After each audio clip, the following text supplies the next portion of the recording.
I never planned on destroying a family. I don't think anyone ever does. You don't wake up one morning and decide to detonate the foundation of your own life. It happens slowly. It happens in the quiet, empty spaces between the words your husband doesn't say to you. It happens when you are starving for a connection, and someone finally looks at you like you are a feast. My name is Claire. I have been married to Richard for 7 years. Richard is a successful corporate attorney. He is wealthy, he is handsome, and he is the coldest human being I have ever met. When we first met, I mistook his stoicism for strength. I thought his inability to show emotion meant he was stable. It took me 3 years of marriage to realize that his silence wasn't a wall protecting a deep, emotional core. His silence was just empty. Living with Richard was like living in a perfectly curated museum. Everything looked beautiful from the outside, but you weren't allowed to touch anything. And the temperature was always freezing. Every July, Richard's family spent the entire month at their massive summer estate in Cape Cod. The Hampton House, they called it. It was a sprawling, multi-million-dollar property right on the water. For 7 years, I dreaded July. Richard's family was just like him, polite, wealthy, and completely devoid of warmth. Dinners were silent affairs, where we discussed the stock market and golf handicaps. But this summer was different. This summer, Julian came home. Julian was Richard's younger brother, the black sheep of the family. While Richard went to Harvard Law, Julian dropped out of college to play guitar in Spain. While Richard wore tailored suits, Julian wore faded denim and silver rings.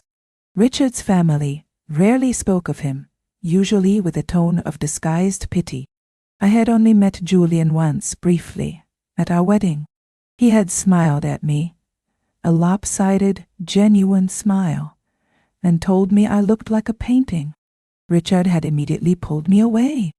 Julian arrived at the summer house on our 3rd day there. He drove a battered vintage Jeep that leaked oil onto his father's pristine driveway.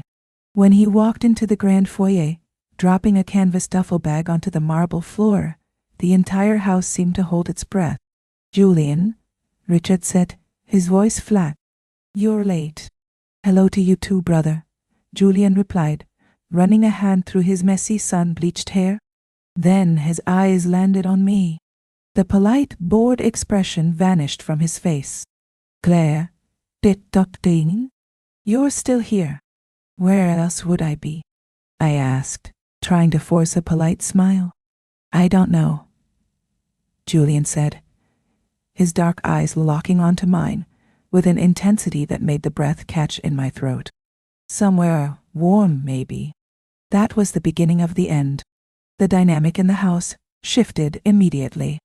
At dinner, while Richard and his father debated corporate tax law, Julian would catch my eye across the table and roll his eyes, making me hide a smile behind my wine glass.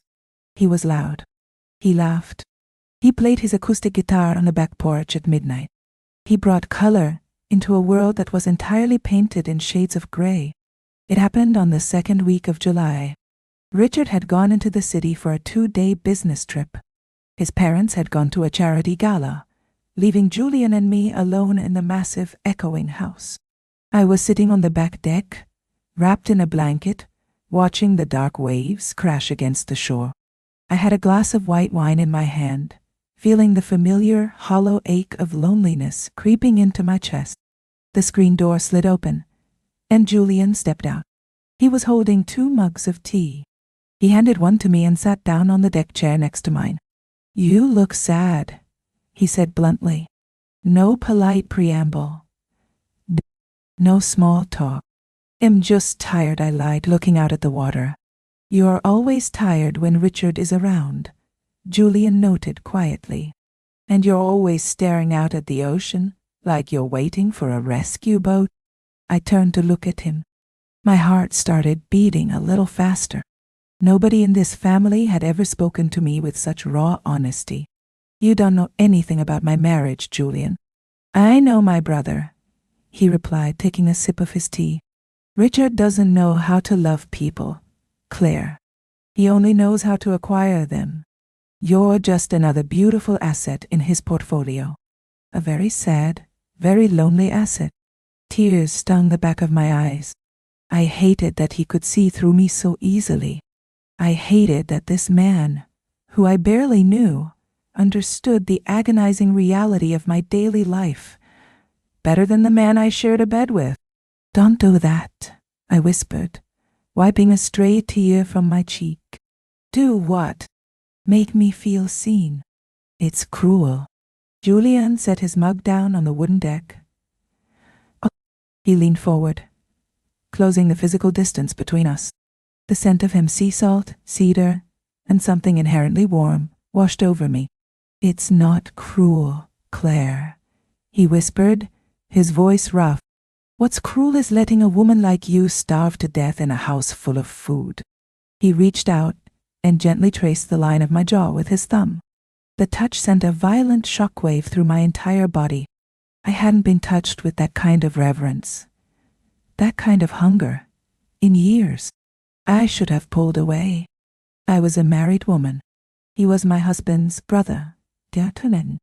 It was the ultimate taboo. It was a line that, once crossed, would burn my entire life to the ground. But I was so cold, and he was the fire. I leaned into his touch, closing my eyes. Julian let out a shaky breath, moving his hand to the back of my neck, tangling his fingers in my hair. When he kissed me, it wasn't hesitant. It was a collision. It was desperate and bruising, and so incredibly alive that I felt like I was waking up from a 7-year coma. I kissed him back, pouring years of rejection, loneliness, and repressed passion into it. We stumbled into the house, tearing at each other's clothes in the dark hallway, unable to even make it to a bedroom. It was chaotic. It was beautiful. It was the most profound betrayal possible.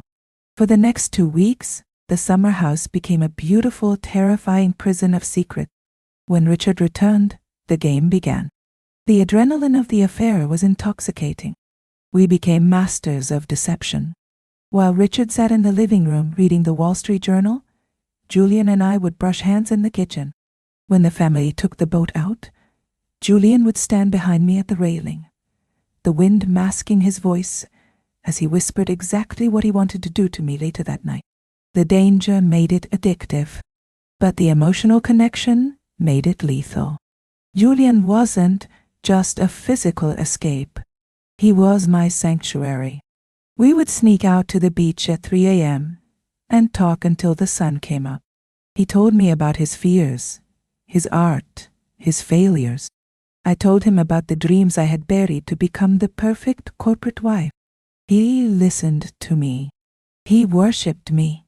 I was completely, hopelessly in love with my husband's brother. But August was approaching. The summer was ending, and reality was a relentless monster, waiting at the end of the driveway. On the last night before we were scheduled to pack up and drive back to the city, Julian cornered me in the pantry. He looked frantic.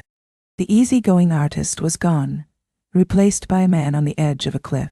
"Leave him," Julian said, his hands gripping my waist tightly.